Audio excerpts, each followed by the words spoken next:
Hey y'all, it's Amanda. Welcome back to the channel, and today we're going to do my June wrap-up.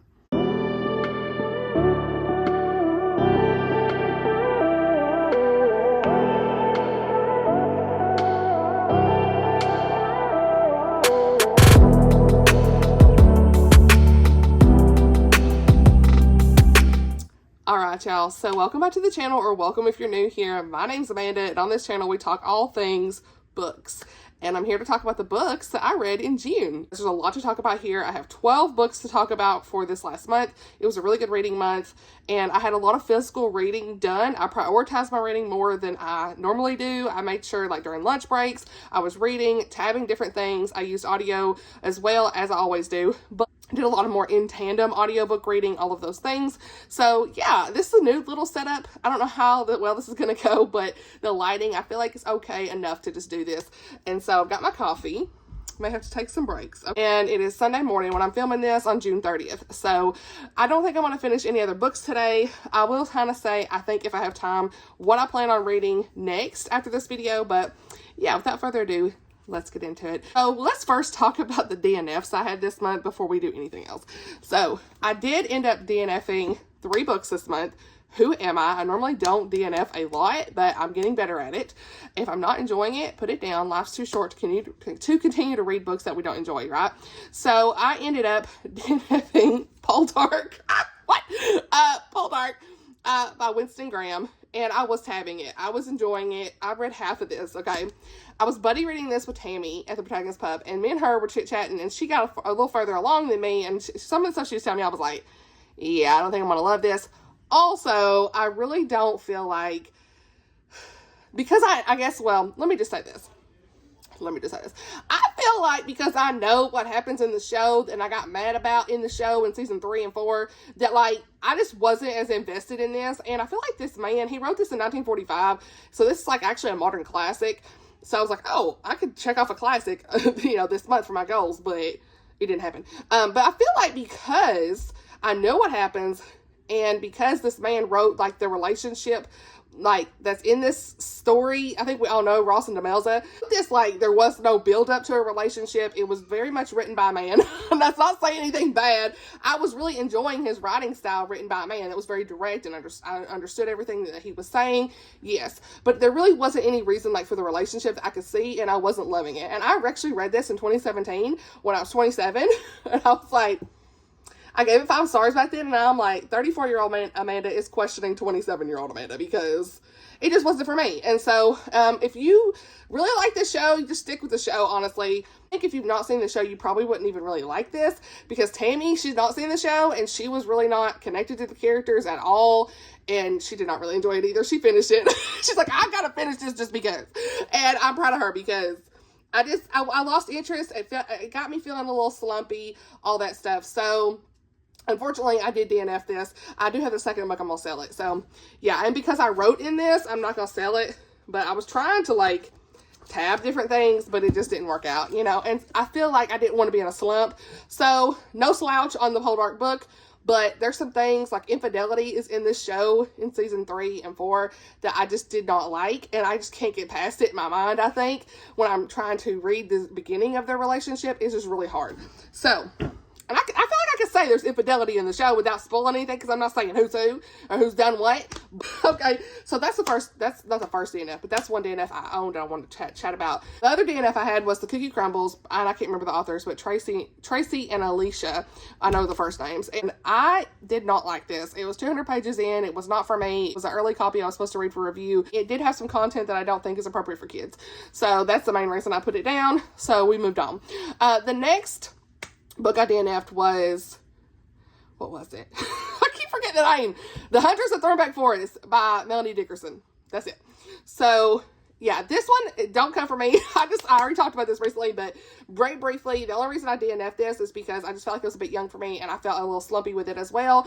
Not to say anything bad about the book, it just wasn't for me. And so I ended up putting it down. I did sell several books on my Pango bookstore of her books, Melanie Dickerson books, like her older ones that I had on my shelves. So cleaned out, like, probably 10 to 12 books off my shelves after that, because I just felt like if I ever pick them up, I'll get them from a library or audio. And so, yeah, I got rid of those. But I do actually still own right here, the dare cocktails, I still really enjoy those. I think they're great. So yeah, I think it was just like a matter of I wasn't invested in it and I just peaced out pretty early. So chapter 6 is kind of where I was like, I'm just not feeling it. So those are the DNFs for the month. Now let's get into all the good stuff because I have a lot of good reads for this month. And that first book is The Only Exception by Mandi Blake. This is book 3 in the Wolf Creek Ranch series, and I absolutely love this. This is a very heartwarming story. As usual, there's no exception to the rule here. The only exception, right? But no exception to Mandi Blake's books. This was super cute, okay? This had like a little bit of the suspense element with the return of this guy, David, from book 2. Everly's crazy ex-fiance from book 2 shows up. Okay, book 2 is almost everything. And in this story, Cheyenne is a new girl, and she's thrown in here. She is paid by David to spy on Ridge Cooper, who is Everly's brother. All those characters in the second book, and Cheyenne is new for this story. So David, he is this really bad guy that we all know as the reader. He's a terrible guy, right, from book 2. But she doesn't know. So Cheyenne is set to work with him because her mom is sick and needs different types of therapies and things. And so she cannot afford that. And so the job that David has for her is not the one that she applied for, but he's like, hey, I have another job for you, a proposition. Will you help me? And so she says, yes, I will do it because it's a lot of money. And so she ends up going onto the ranch and she starts to get to know Ridge and she spies on him. But she realizes very soon she's made a big mistake. And so Ridge was this really great guy. He was just one of my favorite characters from her series. I feel like he had such a heart for his family. He's very loyal, he's strong, and just overall an awesome guy. The faith in Mandi's books always stands out for me, so I love that there were prayers in this and some really great faith elements in this one. Cheyenne, though, she was put in this very tough position, right? She was needing help to pay for her mom's medical bills. I love seeing her, come to that realization that she made a mistake. I didn't love the lying part of it, but very quickly she realized she made a mistake and she stopped cashing the checks and all that stuff. So she was trying to figure out what to do to resolve it. So I did appreciate that in this story. And, I wish she didn't keep the secret as long as she did, but it made sense in the story as she was trying to figure out how to tell him everything. She's, like I said, she stopped cashing those checks and she was just really trying to anticipate how to do the right thing. Okay. So yeah, I really like the characters from the previous books in this series. I like how this kind of tied together. So, while usually you can read books as standalone, I do recommend you need to read book 2 before reading this one. Okay. Just because the way it was all tied together, I like that. Give an Amanda Cheese rating, okay? Celeste is saying we need an Amanda Cheese rating scale, okay? Now for this was block cheese, I will say. But it was super cute, quicker romance, a little bit insta-love. But I feel like if you really like those clean Christian romance stories, family elements, cowboys, a ranch setting in a small town, just pick this up. I mean, I think this series is a lot of fun. First book is Truth is a Whisper. Second book is Almost Everything. I will leave the series link down below from Amazon. It's got all the books in order. Check it out. If they're on Kindle Unlimited, it's always worth it just to give it a try. So yeah, 4 out of 5 stars. Next book I read was The Summer of Keeping Secrets by Jill Lynn. This was an early copy I had from the author to honestly read and review, and I really, really, really enjoyed it. I gave it 4 stars. This is full of family secrets. It's a clean women's fiction contemporary story. There's family reconciliation. There's a grief healing journey in this as well, and it's just a really great summer read. I feel like this was just page turning. I really needed to know. I was invested in each point of view in this story, so yeah, I highly recommend. I was impressed. I was very impressed. So I think Jill Lynn writes some like other types of stories, like love inspired stories and stuff, so I'm definitely gonna keep her on my radar. But this was my first story by her. It had a little bit of romance in it, but mostly this was more of a contemporary fiction story, I would say, like a women's fiction. In this story we have Marin, and I don't know if you say Marin or Marin, but I'm going to say Marin. But she is recently widowed, and she goes home to her late parents' house in Colorado. And what she doesn't expect is secrets being kept from her children. We have her daughter Slade and her son Reed. And so she can immediately tell that things are not going to plan whenever her kids are arriving at like different times that they were unexpectedly there. They're there early to help clean out the grandparents' home. She tries to kind of keep to herself and not push her children about their secrets because she is also keeping secrets, honey. The story begins with the 3 of them trying to clean out the house, and then Slade finds this old newspaper from 1990 about someone who died on their grandparents' land. And so she's trying to question about that. Her mom's not really wanting to talk about it, and so they kind of put that to the side. But we also see Marin dealing with the grief of losing her parents and her spouse over the last several years. So she's trying to clean out this home, keep secrets to herself. She runs into Garrett, her old friend and high school flame, okay? And so he starts helping her clean out the house too. So that's everything going on with her. Then we have another point of view of Slade, her daughter, who is dealing with issues from her job. There was sexual harassment going on there. So she quit her job, and that's why she arrived early, but she's keeping that all in to herself. She really needs to talk about it, but she just keeps it in. Then we have her son, Reed, who is dealing with marital trouble with his wife. And so both Slade and Reed, they're kind of keeping to themselves, but as the story progresses, it certainly goes from this summer of keeping secrets to the summer of sharing secrets, okay?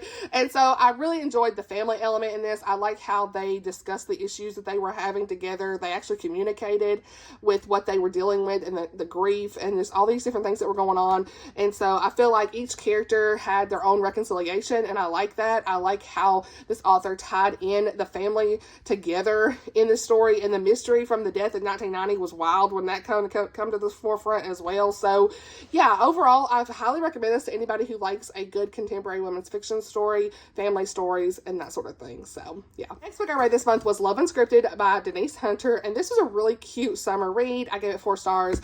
It's like that beach read, honestly. I mean, obviously from the cover you can kind of see, but I enjoyed A Novel Proposal last year, so I was super excited to pick this one up, and it was just really great too. So in this we have Chloe Anderson, and she's an author who has a movie coming up, and it's for her romance novel, okay? And so she's really nervous about this guy, Liam. He is being cast as the male lead in her story, and she is talking about him, and he overhears it on the speakerphone, honey. She's like, I'm not impressed with him, and he overhears it, and so there's all this drama that goes on with that. But Liam's reputation leaves much to be desired, okay? So that's why she's saying all this stuff. She's like, I don't think he's going to represent my male lead very well, and all these things. Liam ends up having this run-in with our main girl, Chloe, and then the picture, of course, is taken, paparazzi type stuff, and so they're like, who is this girl? Is it his new girl? Because all the reputation he's had in the tabloids of him with other women. And so his agent thinks it would be really fun if they would fake date to try to improve his reputation, and she needs to increase her followers for her author status, all this stuff. And so yeah, what could possibly go wrong? They each have something that they want to gain from this, and so they start fake dating, and it's hilarious. So yeah, feelings start to be real as usual in the fake dating stories. What they're going to do next, whenever they start to really like each other, secrets come to the forefront, all that stuff. So yeah, I really enjoyed it. It was clean. I liked the interactions with Liam and Chloe. I thought they were really great. The only thing I wasn't crazy about is there's some third act breakup in this and miscommunication I could have done without, but it was just a good summary read. I think the audiobook narrator is great. She narrated a portion of Loyally Luke, and so if you like that audiobook, you probably like the narrator in this as well. That's how I read this. I listened to the audiobook the entire time, but I do own a physical copy of it. So yeah, I highly recommend for a good summer book. All right, next book I read was A Fish Out of Water by Savannah Scott. This is book 2 in the Love Trippin' series. I was trying to get through this entire series, so I am going to actually probably go through all 3 books in this series back to back that I've read, because I read books 2, 3, and 4 this month. And so in A Fish Out of Water, I gave this one 3.5 and rounded it up to 4 on Goodreads. This is my friend Lindsay Lemus, and she's my rom-com queen, okay? In this, we are back on Marbella Island, and we have our main girl, Summer. She is there. We saw her at the end of book 1, but she is there to get a fresh start for herself. We know that there's something mysterious about her background, okay, from the very beginning. Ben met her at the end of book 1, and now in book 2, we are seeing this banter kind of go back and forth in this enemies to lovers story. He's a red flag for her because she feels like he's too charming. He comes off as a player, and her backstory explains why she's so leery from that as you learn about it throughout the story. So there's that. She is a mermaid, though, in this play, and she's trying to get her acting career on the map. And so now Ben, he has to be the lead as her pirate love interest in the play. How's this gonna go? So all this stuff happens. It's enemies to lovers, like I said. I really like their banter. I thought it was really good. I felt like it was a bit too long for me personally, but and I didn't love the ending a little bit with her dad, because she had some problems with her dad. I wish it could have been a little bit more resolved in that, but overall, I had the best time reading this. I laughed and laughed like I usually do in Savannah's stories. I love the beach details, the setting, seeing the characters from book 1 was really good. So yeah, so I read this one and gave it, like I said, 3.5, read it up to 4. Okay, still highly recommend the series. Then I moved on into book 3, Catch a Wave. I gave this one 3.5, rated down to 3 on Goodreads. It wasn't quite my favorite from the series, but I still really enjoyed it. If you like surfing, second chance romance, a brother's best friend, a setting like in Hawaii, California, that's kind of like how this whole setting has been the entire time in this series.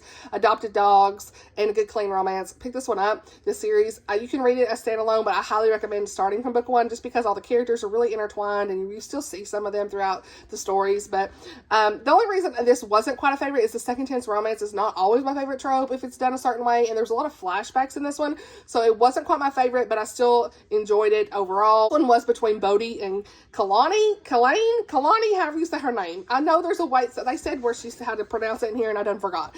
So anyway, but they are the surfing it couple in this story, okay? 2 years ago, they broke up. As things would have it, they're back together, and she realizes that he is living with her brother on Marbella Island, and so she is there because she gets in the surfing accident, and so she's trying to recuperate at her brother's home, and who does she run into? Her ex. Okay, Savannah has this way of making you smile regardless in this story. I had a good time laughing with it. Seeing the side characters again throughout this story, but for the romance, I just wasn't a fan 100% of it because of I got confused sometimes with the flashbacks. I was trying to keep track with that, and you see the flashbacks throughout to the end of the story, so I felt like that was a little bit taking me out of the story, I think, but overall I still really enjoyed it. I think it's a good summer read. So yeah, let's move on into book 4. Now let me just say, book 4 was my favorite of the whole series so far. There's going to be a book 5. I'm really excited about it, so that will come out later this year, I think in September, but I'm loving this book right here. Okay, this was my favorite. I have this to honestly read and review. I was on her launch team for this, and I am so glad that I can say this was my favorite of the series so far. Okay, this is dual point of view, as always in the stories are dual point of view. We have single mom, fake dating, friends to lovers. The small town island vibes are great, as always throughout the whole series. And this is about Kai and Mila, and I thought this was chef's kiss because I love a good single mom trope. It's just something about it. Her son is 7 years old, and his name's Noah, and he is just precious. I teared up in the end. It was really good. Very, very heartfelt story. He loves her son, all the good things. Okay, she owns an inn, and there's all these fun aunties that made me laugh out loud. It was really great. Kai is a surfing instructor, and Mila, like I said, she owns an inn called Mila's Place. And so Mila is this single mom, precious son, Noah, like I said, and her ex-husband, Brad, he was a jerk. He left as soon as he found out that she was pregnant. And so she's been raising Noah by herself this whole time. Well, things get wild because Brad comes back into his life and wants to be part of his life, right? And so she's like, I don't know about this. He's 7 years old. How are we going to do this? Let me think about it. Well, when he shows up, Kai's right there. They've been friends for a while. And he notices how tore up she is about it on her face and all this stuff, and he steps in and says, hey, I'm her boyfriend. What? And so the fake dating starts from there. They really want to try to keep their relationship at the forefront so Brad doesn't think that she's available, all this stuff. And as always with a good fake dating story, we start to see the real feelings develop throughout this. This is a really cute, slow burn romance I loved. I love seeing them get to know each other. The romance was really developing in this, and their friends to lovers was going, honey. I loved it. The added layer of Kai being this father figure to Noah was chef's kiss. And so I just really think that the trope, I'm really starting to love, the single parent who finds love again. It's one of my favorite tropes. There's such an added layer of depth when you write a story like that. And so this one was perfection. Everything about it's my favorite. Did I tear up in the end? I did. I loved how Savannah wrote this story because I was so connected to our characters, and I think if you're looking for a good summer read, pick this one up. I do think you could probably read this one out of the whole series and not be too confused on stuff that happened in book 1, 2, and 3 as a standalone. So if you just want to read this one, that's fine too. But I do recommend starting from book 1. I'm glad I did because I was just gonna see if I could get through book 2 and 3. Didn't know if I could. Glad that I did because it made more of a better experience in reading, but if you can't, that's okay. So yeah, I highly recommend this one. It recently released. I will leave the link down below for it. I'm so glad I read it 5 stars. Now, skipping around a little bit because I kind of read those in between other books. So I want to go ahead and get that out the way, talking about the Savannah Scott books. Next, I want to talk about Rocky Mountain Journey by Misty Beller. I gave this 4 stars. This is book 3 in the Sisters of the Rockies series, and this was a really good ending to the series. It was such a series of faith and perseverance. It was like a romance between the characters, but the sisterly bonds in this were really good. I really enjoyed just kind of seeing them come to the forefront and try to figure out everything. The story really paints a beautiful picture of the Rockies and the conditions that the sisters endure throughout. And so in this one, we follow one of the sisters, Faith, and she pretends to dress up as a man so that she can embark on a journey to find the pagan Blackfoot woman who once saved her father's life many years ago. That is the entire point of the story, is these sisters are trying to find this woman who saved their father many years ago. And so along the way, in this one, Faith encounters a group of trappers in hopes that they can help her. And so she meets this man, Grant Allen, who is searching for his brother and Grant becomes suspicious of Faith, and he kind of starts to try to take care of her, and the story takes off from there. So I really liked Faith's resilience to find this woman, to take up this journey. We really see what life could have been like during this time for these characters. Grant was a really nice guy. He's always there to help. In each story, you really feel like there's always that protector type guy in the story, and I like that. I think if you like a good, clean historical romance series, I recommend picking this one up. I did pick this up to honestly read and review, and those are my honest thoughts. I think it was good. It's not like top 5-star level for me, but it's still like a good, clean historical romance series if you're looking for that. The next book I read was Reputation at Risk by Martha Keyes. I gave this 4.5 stars. This is book 1 in the Chronicle of Misadventures series, and I absolutely loved it. I thought this was so good. Like, the enemies to lovers in this, again, chef's kiss. There's something about the banter in this that kind of reminds you of like a Pride and Prejudice type banter. I felt like the Regency era was really done well. It was so good. The intrigue, the romance, the high stakes, all that was so good. Oh, it kind of looks like a Bridgerton type story, and I could see that it's giving that. Okay, and the character names are Charlotte and Anthony, and those are characters from like Bridgerton times, so that's fun. But this is a clean book. Okay, so lives basically become interweaved together due to the nature of reputation and secrets that's going on. Okay, Charlotte is really involved in high society in the Regency era, and she's highly involved in like local gossip, and she makes these like characters, I don't know how you say the word, but whatever, of high society. And so she is able to like get involved in situations very easily and kind of weave her way in to things in society. And then we got Anthony. He is a man with a very guilty conscience and a brother to exonerate. So his paths end up crossing with her, and they just start this fake engagement together because there's something about the journal, okay, that he thinks has the key about exonerating his brother. She ends up with the journal. They end up like in a compromised situation where people walk in and are like, what are you doing? And so he ends up saying, this is my fiance. I was like, ah. So another I had a lot of fake dating books this month, okay? But I really liked it. I thought that she did a really great job with this. You will laugh so many times in this. I really liked Martha Keyes' writing style. Sometimes I'm iffy with enemies to lovers, and I think she did a really great job with this one, and I need to know what happens next. There's some side character stuff going on, and in the next book, I need to know, and we have to wait till March. So all I can say is I highly recommend trying this book. The audiobook is free on her YouTube channel. I will link it down below. I'm really excited to continue on in the series. Next, we have a Christian nonfiction, Suffering is Never for Nothing by Elisabeth, Elliot, and I'm so glad I read this. I give this 5 stars. This book is one that I needed in such a time of my life with Blake. We're struggling like navigating through the craziness of special needs parenting, and among other things. And so this is a profound and deeply moving explanation of the nature of suffering. It's viewed in the lens of the Christian faith from Elisabeth Elliot's point of view and everything that she went through in her own personal life. I think that the way she explained her entire life and how suffering really was never for nothing. There was always a reason behind the pain, that God never wastes it. He's always using it to accomplish his purpose, and his purpose is always for his glory and for our good. And so I loved seeing how God was still through it all. He was good and right there with her no matter what, and he never wasted what she was going through, right? This book was very personal and authentic, filled with hope and encouragement. I fully believe that this is a timeless story because she's talking about things from many years ago and it's still relevant today. It's never ending. It's an invaluable resource for anyone grappling with the realities of suffering. Her insights with her personal experiences make this a very powerful reminder that through our faith in Jesus, suffering can be transformed into a meaningful and redemptive experience. In this, we really see the reality of suffering, the purpose behind it, the response, and the redemption in the end. And I needed this book. Many of you may need it as well. And so I think a lot of you all will be ministered to it, so I highly recommend this one. Lots of romance books this month. Okay, so we've got The Love Audit by Annah Conwell, best rom-com audiobook. If you can get it, get it. That's all I can say.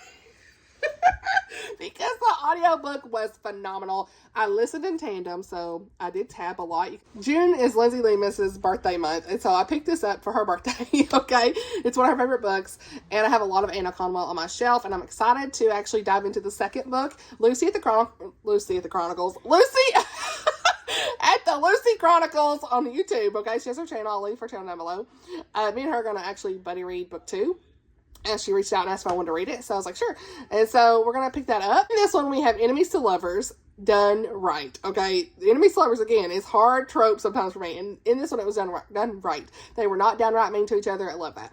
This is a workplace romance. I've never read a workplace rom-com, and all the corporate stuff, it was giving everything I needed. Okay, lots of corporate banter. I was like, yes. And so they're very hilarious, relatable, completely clean, with kisses only. Love that. So I really want to read more of Annah's books. There was actually a few faith moments in this I liked. So in this one, we're following Callum and Charlotte, and they have to work together on this project. The kicker is they don't get along. And so we find, like I said, this enemies to lovers of romance, workplace romance, that will make you laugh, has all the cute romantic tension and banter that you want without the characters being mean to one another. And I love their banter. They just had pure banter. It was good. And so I tabbed so many things in this. Charlotte was so relatable for me. I loved the southern references in this. His mom was talking about sweet tea, like, yes. And like I said, we had some good mentions of God and prayer that I really enjoyed. So highly recommend. Going to be reading the next one in the series. Another rom-com that I read was for early review, and that was The Fast Lane by Sharon Peterson. I ended up giving this like 4 to 4.5 stars. I really enjoyed it. If you know, I did read another book by her, The Fake Out, last year, and it had a little bit more of the things in it that I didn't really care for. I don't know how I'd feel today if I read it. I think there's still some things that would bother me, but that was like when I first started my rom-com journey, so I don't really know if I was just being too critical or not, but I really enjoyed The Fast Lane. Okay, it was a clean rom-com. It's friends to lovers. It's a road trip story, brother's best friend. The main girl has epilepsy, and I really appreciated that representation. I thought it was done very well, and it gave her character such a layer of depth, and these characters just feel really real in her stories. And so we also have a lot of laugh out loud moments. Okay, so in this one we have Allie and her family, and they're on this road trip for her brother's wedding, and Allie ends up riding with Theo. Allie was crazy about him when she was a teenager. Theo is her brother's best friend, and we see all these feelings start to form along this really crazy road trip. And it was funny. I was rolling laughing. So many times I laughed. Okay, I loved Allie because she was a very strong, relatable, realistic character. We see her talk through her struggles with her epilepsy and things that's happened to her over her life. She has seizures. She can't drive, for example. So all of those things. And Theo and her just had this really great chemistry from the very beginning. I love that Theo is her comfort person, because the Hubs is my comfort person. The side characters were also great. We had some grandparents that made me laugh. Her grandpa and Mimi, they made me laugh so many times. The Vegas wedding scene in this is so funny. There were some other funny details in this, like they end up like on a nudist resort on their road trip whenever they break down or something, and they were very uncomfortable about it, and so I thought it was actually funny. So take that for what you will. Some may be uncomfortable with that, but I actually thought it was really funny. Okay, just my personal thoughts. It wasn't like over the top, or in detail for me, but I'll mention that. It was funny. The only complaint is I don't love the language in this. Notated like the words in this. There were like 15 to 20 D words, 10 to 15 H words, 3 to 5 JA words. And so, yeah, it's kind of like a bit much for me as far as that goes, but especially for like a rom-com, but it's a lot less than what was in The Fake Out, and I appreciate that. So even in The Fake Out, the B word was in there, a couple other words, I don't think there was any F words or anything, but I think she had the S and B word in there in The Fake Out, and in this one that wasn't even in here at all. So I thought that was good that she didn't have that in here. So, but if you don't like language in books at all, then this may not be for you, but I want to mention about the language because I know some of y'all have said that you don't read books with language. So yeah, but the story itself was really good without that. Either way, if this sounds like it's up your alley, check it out. And the final book I read this month was I Must Betray You by Ruta Sepetys. This was set in 1989 in Romania, and this is during the final days of the brutal communist regime when their leader there, before he was killed. The story is told from the point of view of a 17-year-old boy named Christian. He dreams of becoming a writer, but he finds himself entangled in the web of the communist regime during this time. I did not know anything about what happened in Romania in 1989, and so I was absolutely blown away with this story. This is why we read historical fiction, to learn from what happened. And I think that more people in my generation need to read stories like this and learn about what happened in the past, because I truly did not know about it. I don't remember learning about this in school. If I did, it was glossed over. One of those things of a lesser known period of history. And I really feel like Ruta wrote this very compelling and thought-provoking novel that shed light on this lesser period of history. This story of courage, resilience, and just the human spirit of longing for freedom. Truly. We all want freedom. That's what we all want. And while I didn't know what happened during this time, this was a truly sad thing. I believe we should all take note of this story and learn from it. We need to learn from it. Many parts of this story were eye-opening because they really made you sit down and think about how fortunate we are here where we are. We have fridges full of food. And there's many others who are wondering where their next meal is going to come from. And in this story, it really reminds you of like some of the things that's going on in our world today. So it was just a very gripping and insightful story that I'm glad that I read. One character that stands out in this is his grandfather. He plays a very significant and complex role in the story. He's a character who adds a lot of depth and highlights from like the moral ambiguities that's faced by the individuals who are living under the communist regime during this time. Oppressive things happening during this time. Christian learns very valuable lessons from his grandfather about resilience, sacrifice, and the complexities of human nature in times of extreme adversity. And I absolutely am just floored with where this went in the end. I did not see it. I mean, there's the one thing is like, you don't know who to trust.